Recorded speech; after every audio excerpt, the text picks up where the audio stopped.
Entrevista Venevisión. Líder en opinión. Por tu canal independiente, Venevisión. Bienvenidos a Entrevista Venevisión. Hoy recibimos a Ángel Alvarado, diputado de la Asamblea Nacional en representación de la Mesa de la Unidad Democrática. Bienvenido. Bueno, muchas gracias por la invitación. Diputado, ¿cómo lee usted que el presidente Nicolás Maduro haya anunciado que sí habrá un referendo aprobatorio posterior a la Constitución que resulte de la Asamblea Nacional Constituyente? Bueno, es un tema un tanto problemático porque no sabemos cómo hacer esa elección.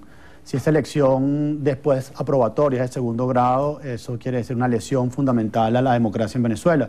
Y en ese sentido tenemos que rechazar, se requiere una aprobación previa para saber si el pueblo quiere o no quiere constitución. Y en ese sentido es muy importante lo que dijo la fiscal. Nosotros que tenemos una democracia participativa y protagónica. Y en ese sentido, si vamos a ir a una constituyente, tiene que ser con pueblo, con gente, con participación. Y para eso hay que preguntarle a la gente. ¿Cómo evalúa justamente ese pronunciamiento de la fiscal general? Bueno, la fiscal general de la República está actuando de acuerdo al derecho, a lo que dicen las instituciones, lo que dice nuestra Carta Magna. Y nosotros tenemos que respetar esa Carta Magna. Lo único que nos une en Venezuela, tanto la oposición como el gobierno, es la Constitución del 99. Y eso tenemos que respetarlo. El día que esa Constitución desaparezca en esa Asamblea Nacional Constituyente, pues en Venezuela se habrá acabado no solo la democracia, se habrá acabado la república.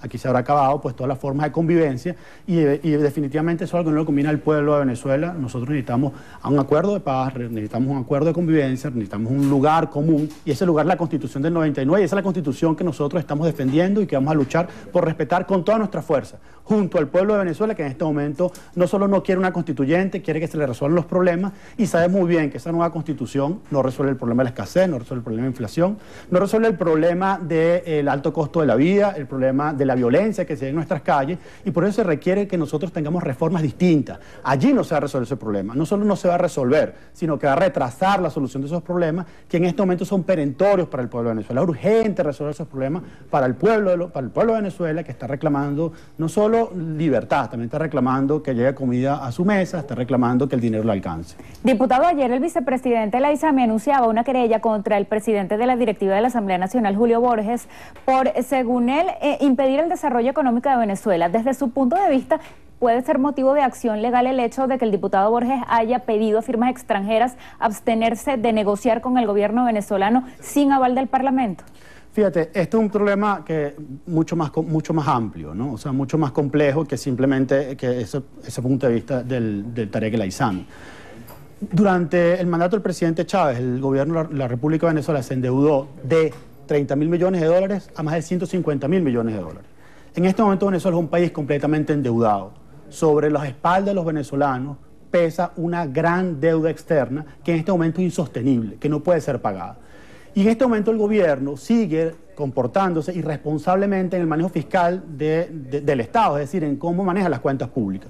Este es un país que quedó endeudado, este es un país que Nicolás Maduro sigue endeudando y nosotros lo que estamos luchando desde el Parlamento es que no se rematen los pocos activos que tiene la República a precios de gallina flaca.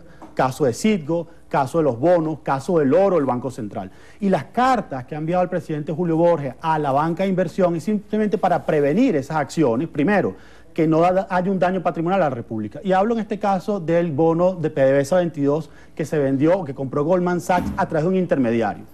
Ese bono fue vendido 30% por debajo del precio de mercado que tiene ese bono. Es decir, allí en esa venta hubo una pérdida patrimonial a la República de más de 300 millones de dólares.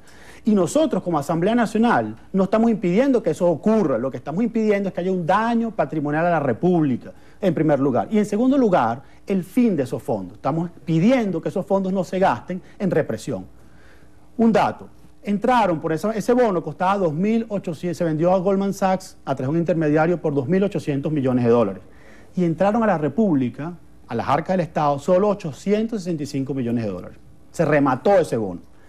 Pero lo más grave no es eso, lo más grave es que de esos 865 millones de dólares, 308 millones de dólares fueron o están en Rusia ya, para pago de armamento, equipos antimotines y radares antiaéreos. Entonces uno dice, bueno, el pueblo está pasando hambre, está pasando necesidad, no se consiguen los alimentos, el alto costo de la vida. ¿Y cómo es posible que el gobierno esté teniendo esas prioridades? ¿Cómo es posible que sigamos gastando en armamento? O sea, la lucha que estamos dando dentro del Parlamento es para evitar que esas cosas ocurran. No puede ser que eso ocurra, que nosotros sigamos gastando en gasto militar mientras la gente se muere de hambre en nuestras calles, mientras la gente está hurgando comida en la basura. Entonces, lo que estamos buscando del Parlamento es evitar, primero, el daño patrimonial que se generó. Hay que investigar eso. Y en segundo lugar, criticamos fuertemente el destino de esos fondos, sin contar que haya corrupción en el manejo de estos intermediarios. No hacía falta un intermediario. Y precisamente lo conectado con lo anterior, esto es un país que está endeudado y que toda esa deuda que se contrajo, que pasó de 30.000 millones de dólares a 150.000 millones de dólares, se gastó en corrupción, en despilfarro, y no se desarrolló el país. Entonces no pueden pensar ahorita Tarek El Aissami, después que manejaron más de 1 millón de millones de dólares de recursos petroleros en los últimos 15 años, que ahora con estos 865 millones de dólares van a desarrollar el país en primer lugar, cuando demostraron que no son capaces de hacerlo. Diputado, varias dudas porque este tema económico cuesta entenderlo. Primero, ¿cómo se traduce ese daño patrimonial? ¿Afecta al ciudadano común? Segundo, ¿qué puede hacer el Parlamento para ejercer función de contraloría sobre esos recursos de esa venta de esos bonos? Y a estas alturas, ¿es posible revertir esa operación? Sí, bueno, fíjese, al venezolano de a pie. Usted recibió 865 millones de bolívares y va a pagar en el año 2022 más de 3.800 millones de dólares por esa operación. Entonces uno dice, bueno, usted, ama de casa, ciudadano común, está recibiendo hoy 800 y va a pagar después 3.800. ¿Le parece un buen negocio? Eso lo va a pagar el pueblo de Venezuela. ¿Cómo paga el pueblo de Venezuela las deudas de la República? Bueno, la paga con escasez, la paga con falta de divisa, la paga con alto costo de la vida, porque todo eso se paga. Y es un dinero, es una deuda que no contrajo usted, es una administración que hizo mal el Estado, pero que paga el ciudadano. Eso en primer lugar. En segundo lugar, el Estado venezolano, el Parlamento, tiene una función fundamental, que es la función contralora, que es controlar los gastos del Ejecutivo. El Ejecutivo no puede hacer lo que le da la gana, porque ese dinero no es de Nicolás Maduro, ese dinero es de todos los venezolanos. Y la Asamblea Nacional, que representa a todos los venezolanos, tiene que velar cómo se gasta ese dinero. O sea, hay dos acciones que nosotros vamos a emprender. Una investigación sobre el presidente del Banco Central, Ricardo Sanguino, que era el tenedor de esos bonos, y averiguar por qué Sanguino vendió esos bonos 30% por debajo del valor de mercado. Es decir, ese bono debió haberse vendido en unos 1.200 millones de dólares y solo fue vendido en 865 millones de dólares. ¿Qué pasó con los 300 millones de dólares de diferencia? El pueblo venezolano hay que darle una respuesta sobre eso. Y en segundo lugar, hemos solicitado desde el Parlamento una investigación al Congreso americano para que investigue la operación de Goldman Sachs, ya que puede haber confabulación. ¿Qué quiere decir confabulación? Bueno, que se unió Goldman Sachs, el intermediario Dinosaur y el Banco Central de Venezuela para lograr un precio inferior y tener una ganancia muy fácil, que es lo que está ocurriendo. Y no puede ser que ese bono sea el bono que más rinde, es el instrumento financiero que más rinde en todos los mercados emergentes del mundo en la historia. Es decir, es el bono más rentable de la historia. ¿Y cómo es posible que nosotros estemos pagando los intereses más altos del mundo y de la historia mientras el pueblo se muere de hambre? Es una contradicción, y eso es lo que queremos que no solo Tarek El Aissami, sino también Ricardo Sanguino responda. ¿Cómo es posible que endeudan a la República con las tasas de interés más altas del mundo mientras la gente se muere de hambre, mientras nos hay medicina en los hospitales, mientras la gente está pasando necesidad, porque el pueblo está pasando necesidad, y ellos pensando en una constituyente, pensando en cambiar la Constitución? Eso no va a resolver el hambre de la gente, no va a resolver la falta de medicina, y nosotros estamos enfocados. Y junto a ese pueblo de Venezuela, junto a ustedes que son el pueblo de Venezuela, nosotros vamos a luchar por rescatar esa democracia y por tener una calidad de vida digna. Esa es la lucha que estamos dando en las calles. ¿Se puede revertir?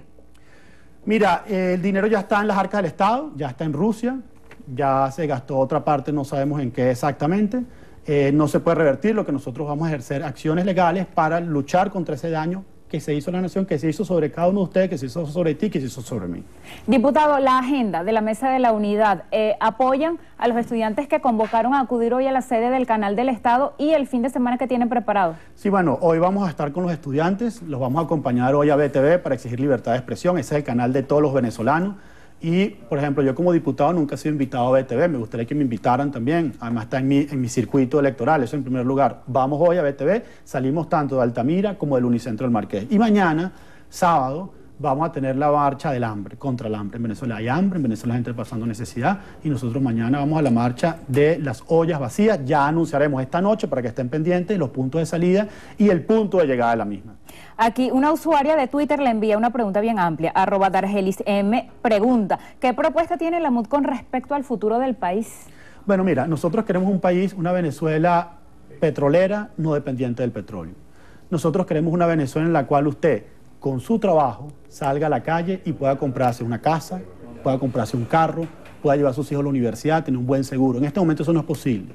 Nuestra gran lucha es lograr una gran sociedad de clase media, que es el fundamento de la democracia. La democracia solo funciona con una gran clase media y en este momento se destruyó la clase media. Nosotros tenemos que volver a reconstruir ese tejido social y eso pasa por la creación de empleo. Nosotros, con un cambio de gobierno, podemos poner a crecer la economía. Nosotros, con un cambio de gobierno, podemos empezar a crear empleo. Nuestra lucha es lograr la creación de más de 4 millones de empleos que nos permitan tener una sociedad próspera, una sociedad de bienestar, una sociedad que no existe en este momento, porque en este momento tú te levantas a las 5 de la mañana, trabajas, tienes 2 trabajos y no puedes comprar un carro. Tienes este trabajo y no puedes comprar una casa. Nuestro sueño, nuestra lucha es que usted se levante tempranito en la mañana, salga a trabajar y con su trabajo o el de sus hijos usted pueda tener una casa, pueda tener un carro y pueda salir adelante, que en este momento en el modelo socialista eso no es posible ni va a ser posible y la constituyente simplemente va a agravar esa falta de oportunidad, esa falta de futuros que tiene nuestra sociedad. Diputado, gracias por venir a Entrevista Venevisión. Muchas gracias a ustedes por la invitación. Así despedimos a Ángel Alvarado, diputado de la Asamblea Nacional en representación de la Mesa de la Unidad Democrática. Les damos las gracias a ustedes por acompañarnos.